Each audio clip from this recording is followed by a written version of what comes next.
Ce chasseur à réaction devait dominer le monde. Le Mikoyan Gourevitch, 23 né en Union soviétique, fut conçu comme chasseur polyvalent. Il visait non seulement à égaler l'Occident et ses gadgets, mais aussi à les surpasser totalement. Pouvant dépasser Mach 2, il possédait canons, missiles, guerre électronique, radars avancés et fut produit à plus de 5000 unités. Alors pourquoi est-il généralement considéré comme un échec total ? On ne le qualifie pas seulement de décevant, mais de désastre total du début à la fin, à tel point qu'il est même devenu une blague dans les milieux de l'aviation. Comment pouvons-nous démêler cette énigme ? Lorsque nous évaluons le Mikoyan Gourevitch, 23 aujourd'hui, avec le recul de plusieurs décennies, que voyons-nous réellement ? Est-ce vraiment le pire avion de chasse de tous les temps ? Ou y a-t-il plus dans cette histoire, un monde nouveau et audacieux ? Quelle est l'origine du Mikoyan Gourevitch 23 ? À la fin des années 1960, en pleine guerre froide, nous ne sommes qu'à quelques années de l'affrontement de Checkpoint Charlie et de la crise des missiles de Cuba. Avec des milliers de missiles nucléaires pointés sur des villes et des installations militaires à travers le monde, le risque de conflit mondial n'était pas seulement élevé, il était considéré comme presque inévitable. Les États-Unis étaient déjà engagés dans le développement de leur nouvelle génération d'avions, censés vaincre la menace rouge définitivement. Le F-4 Phantom, le F-105, Thunder Chief et le F-111 Aardvark offraient tous des innovations technologiques remarquables pour leur temps. Le F-4 chasseur bimoteur atteignant Mach 2 excellait en combat aérien et disposait d'armes efficaces pour frapper plusieurs cibles. Il est vite devenu le chasseur phare de l'armée américaine, adopté par l'États-Unis Air Force, la Navy et les Marines. Grâce à son radar ultramoderne et ses hautes performances, il s'est montré un appareil fiable et redoutable en opération. Le F-105 était à la fois un chasseur et un bombardier capable d'atteindre Mach 2. Il allait finir par se forger une réputation controversée. Pensez à regarder notre vidéo sur ce sujet après celle-ci pour tout savoir. Lors de son développement, cet avion performant a servi les forces armées américaines durant des décennies, sur divers théâtres, dont le Vietnam. Pendant ce temps, le F-111 était un avion de combat polyvalent avec un look futuriste digne de la science-fiction. C'était le premier avion à être équipé d'une aile à géométrie variable, communément appelée aile à flèche variable, qui permet de modifier la position des ailes en vol selon les besoins. Ces avions peuvent avoir les ailes déployées ou repliées vers l'arrière, selon la situation. Au final, le F-111 serait également considéré comme plus problématique qu'utile, même si les soviétiques ne pouvaient pas le savoir à l'époque. Les capitalistes ont tous leurs nouveaux avions sophistiqués, alors que l'Union soviétique misait sur le MiG-21, chasseur ultra rapide et maniable, mais limité par son ancienneté. L'appareil avait une faible autonomie, un radar primitif, une capacité d'armement limitée et une efficacité opérationnelle insuffisante pour une superpuissance mondiale. Et maintenant, revenons à l'épisode d'aujourd'hui pour les soviétiques, et il faudra excuser le plan ici qui n'a tout simplement pas pu décoller. Les autorités soviétiques et les pays communistes acheteurs de la technologie russe se sont montrés de plus en plus déçus par le Mikoyan Gourevitch 21. Jour après jour, l'armée n'avait pas d'autre choix que de développer un nouvel avion, capable de défier ces avions capitalistes américains modernes et d'en sortir victorieuse. Ils avaient besoin d'une amélioration sur tous les plans. Et malheureusement pour eux, ils travaillaient déjà sur ce qu'ils pensaient être exactement cela. Le développement avait déjà commencé à la fin des années 1960. Aujourd'hui, développer un avion prend des décennies, mais en 1967, l'ingénierie soviétique permettait déjà la sortie de prototypes, après un vol réussi en avril de cette année. La même année, l'appareil a été présenté pour la première fois à Domodedovo lors d'un salon aéronautique à Moscou. Notamment un salon aéronautique mettant en avant la conception à géométrie variable, comme celle de l'Aardvark, est finalement devenu la base du Mikoyan Gourevitch 23 que nous connaissons aujourd'hui. Introduit en 1970, l'appareil est en service dès 1971 et produit en masse dès 1973. L'OTAN lui a donné le nom de code Flogger et il est rapidement devenu l'un des avions les plus populaires au monde. Alors qu'est-ce qui le rendait si unique et comment allait-il défier les conceptions occidentales ? Eh bien, découvrons-le. Allons-nous concevoir l'aile en flèche pure ? Le Mikoyan Gourevitch 23 a été conçu comme un avion plus compact que son rival principal, le F-4. Il mesurait 16,5 m de long et son envergure atteignait près de 14 ailes déployées. Cependant, sa configuration à géométrie variable permettait de réduire l'envergure en plein vol à un peu plus de 7,7 mètres à un 360. Il mesurait environ 4,8 mais quand le Mikoyan Gurevich 23 était plus petit que le F-111 et le F-4 Phantom, tous deux à 2 moteurs et 2 membres d'équipage. Cette configuration monopilote offrait aussi une signature radar un peu plus faible, un atout précieux pour un chasseur polyvalent. Cet avion était propulsé par un turboréacteur à post-combustion, Khatchaturov R-35300. Ce nom évoque la vitesse car il tenait vraiment ses promesses dans ce domaine.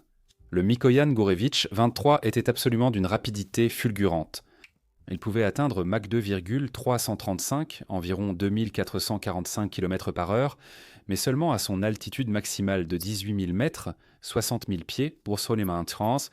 Au niveau de la mer, sa vitesse maximale atteignait Mach 1,14, 1350 km/h, équivalente à celle du F-4 Phantom. En théorie, cela en faisait donc un appareil remarquablement polyvalent pour les combats air-air et air-sol.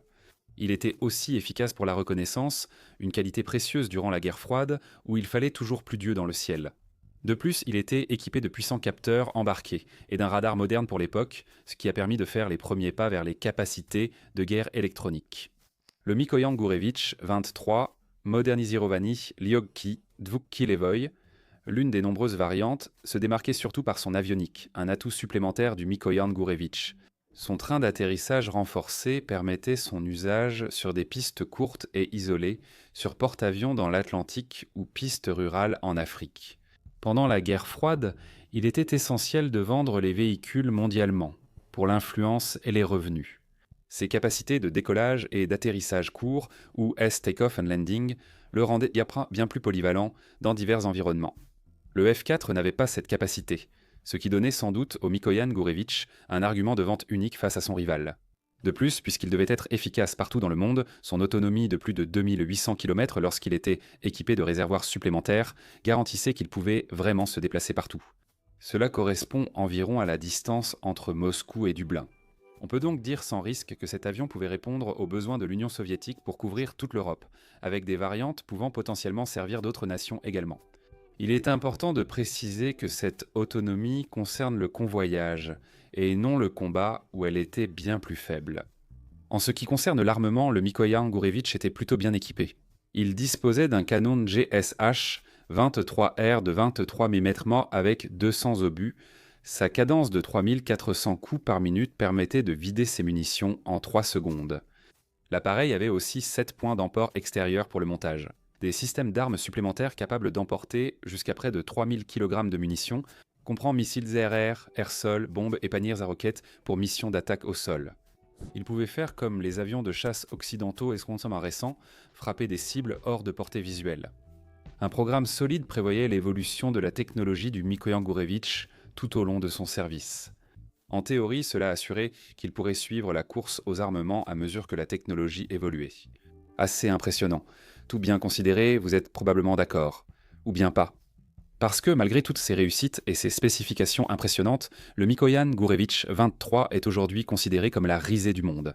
Une blague mondiale en tant que chasseur multirôle. Alors pourquoi ? Pourquoi a-t-il une si mauvaise réputation ? Sur le papier, c'est un avion parfaitement fonctionnel.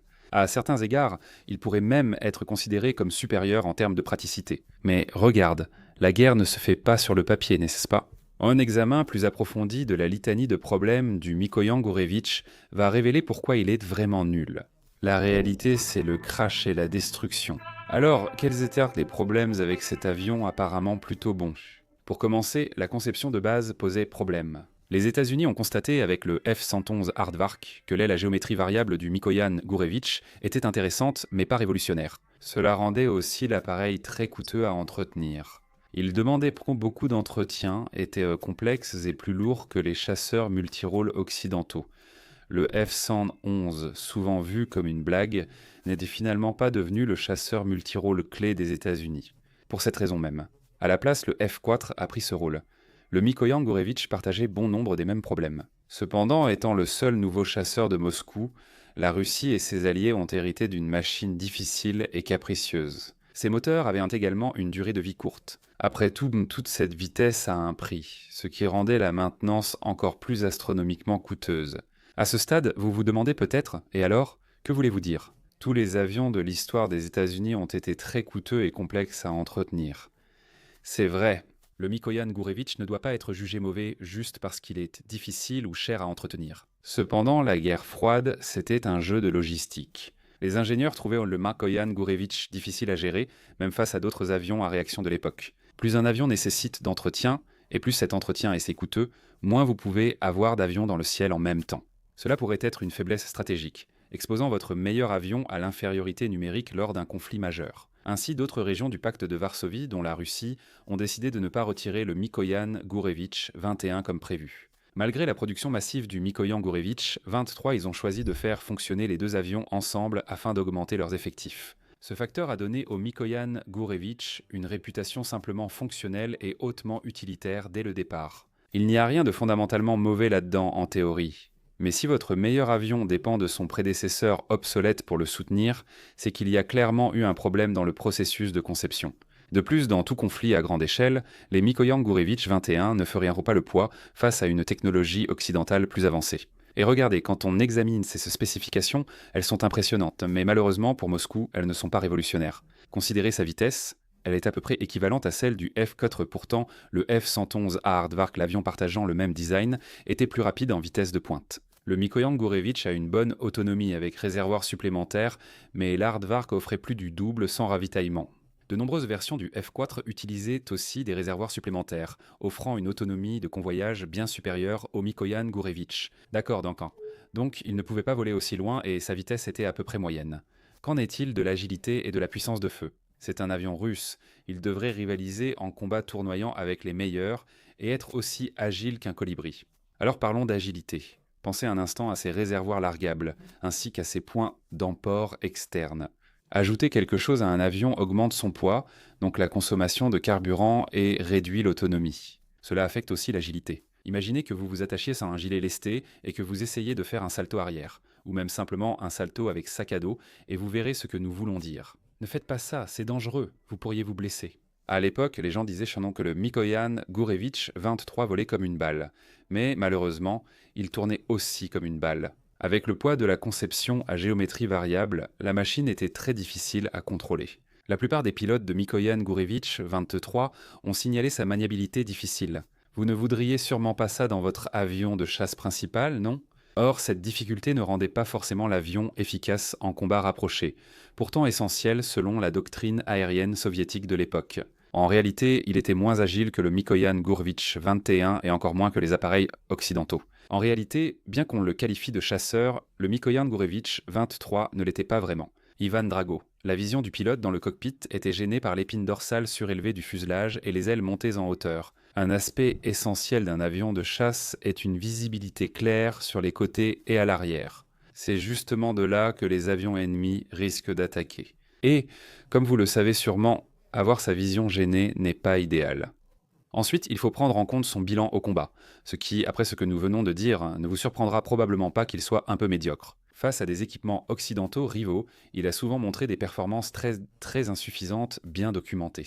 Au cours des différents guerres israélo-arabes, plus d'une douzaine de chasseurs Mikoyan Gurevitch 23 syriens ont été abattus par des F-15 et des F-16 israéliens. L'armée irakienne a eu encore plus de difficultés face aux F-14, F-4 et F-5 iraniens durant la guerre Iran-Irak, avec plus de 50 pertes rapportées. Lors de l'escarmouche de Tobrouk en 1989, deux Mikoyan Gurevitch 23 ont été détruits par des F-14 Tomcat américains. Lors de la guerre du Liban en 1982, Israël a abattu un grand nombre de Mikoyan Gurevitch 23. La plus grande humiliation a sans doute eu lieu lors de la guerre libyo-égyptienne de 1977, quand les Mikoyan Gurevitch 21 égyptiens dominèrent souvent les Mikoyan Gurevitch 23 libyens. Marc Episcopos, chercheur au programme Eurasie de l'Institut Quincy et professeur d'histoire à l'université Marymount à Arlington, s'est exprimé sur l'avion. Et nous allons le citer ici. Il n'y a aucune ambiguïté ici. Le Mikoyan Gurevitch 23 affiche un long parcours opérationnel bien documenté et profondément embarrassant, cinglant. De plus, l'appareil a connu de nombreux accidents tout au long de sa vie, marquant un historique de sécurité difficile. En 1989, un pilote s'est éjecté au-dessus de la Pologne suite à un problème moteur. Malgré tout, le Mi-29 a poursuivi son vol jusqu'en Belgique, où il s'est écrasé sur une maison, tuant un agriculteur. Il existe d'autres incidents similaires, tant en temps de guerre qu'en dehors, où des problèmes de maintenance persistants se sont manifestés. L'un d'eux s'est même écrasé lors d'un meeting aérien dans le Michigan en 2023. Tout au long de l'histoire, il existe d'innombrables récits de ces avions semblant simplement tomber du ciel. Vous vous souvenez de ce radar sophistiqué ? Il est devenu très facile à brouiller avec les systèmes de guerre électroniques et avioniques occidentaux. Ce fut un tournant dans la course mondiale aux armements lorsque la technologie et l'innovation militaires occidentales ont généralement pris l'avantage. L'Union des républiques socialistes soviétiques a connu des moments de gloire, notamment en envoyant le premier homme dans l'espace. Mais côté technologie militaire standard, il prenait du retard. Et puis il y a l'armement, qui n'était ni plus ni moins impressionnant que ce que le département de la Défense possédait déjà. Par exemple, le F-4 Phantom pouvait transporter beaucoup plus d'armement simplement parce qu'il était plus grand. Et quand on met tous ces facteurs ensemble, on se retrouve avec un avion qu'on peut généreusement qualifier de touche-à-tout, mais mettre en rien. Si vous n'êtes pas indulgent, vous pourriez l'appeler un désastre. Vous pourriez dire que c'est de la merde. Il était surpassé en puissance de feu chaque fois qu'il affrontait les types de machines qu'il était censé combattre. Pourtant, il y a peut-être des raisons de croire que ce chasseur possède quelques qualités rédemptrices que ses détracteurs ne reconnaissent pas. N'est-ce pas ? Le Mikoyan Gourevitch 23, un héritage équitable ? D'accord, je dois expliquer car je viens de passer 10 à 15 minutes à critiquer le M23. Ce n'est sûrement pas bon pour la santé de ces moteurs peu fiables. Il y a des façons de justifier que le Mikoyan Gourevitch 23 n'était pas le pire avion de chasse de tous les temps et qu'il pourrait même avoir quelques qualités rédemptrices. Un débat intéressant s'impose ici.